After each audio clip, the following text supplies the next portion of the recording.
घरफोडीच्या घटना सध्या मोठ्या प्रमाणात वाढल्या आहेत। घरात कोणी नसल्याची संधी साधून अनेकदा चोरटे घर फोडून लूटमार करतात। अशीच एक घटना रायगड जिल्ह्यात घडली आहे। रायगड जिल्ह्यातील अलिबाग तालुक्यात चोरट्यांनी धुमाकूळ घातला आहे। चेंडरी येथे अज्ञात चोरट्याने एका घरात किचन मधून प्रवेश करीत 6 लाख रुपये किमतीचा ऐवज लंपास केला आहे। या प्रकरणी प्रशांत प्रकाश जकाते वय वर्ष 48 राहणार चेंडरे यांनी अलिबाग पोलीस ठाण्यात तक्रार दाखल केली आहे। याबाबत सविस्तर घटना अशी की अलिबाग शहरातील चेंडरे येथील प्रशांत जकाते यांच्या किचनच्या लोखंडी ग्रिलच्या पट्ट्या हत्याराने वाकवून त्याद्वारे चोरट्यांनी घरात प्रवेश केला। घरातील बेडरूम मधील 3 कपाटातून व देवघरातील कपाटातून 90,000 रुपयांचे 30 ग्राम वजनाचे सोन्याचे एक मंगळसूत्र, 30 ग्राम वजनाचे सोन्याचे एक चप्पल कंठी, 10 ग्राम वजनाचा सोन्याचा एक लक्ष्मी हार, 40 ग्राम वजनाचा प्रत्येकी 20 ग्राम वजनाचे सोन्याच्या 2 पाटल्या, 30 ग्राम वजनाचे प्रत्येकी 10 ग्राम वजनाचे सोन्याचे 3 गोफ, 30 ग्राम वजनाच्या सोन्याच्या अंगठ्या, 10 ग्राम वजनाचे सोन्याचे कानातले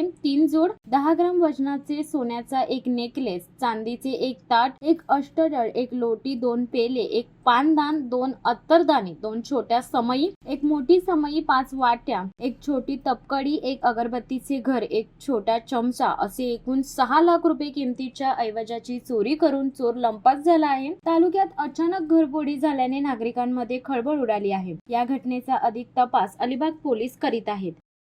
शिवसत्ता टाइम्ससाठी अमोल कुमार जैन, अलिबाग।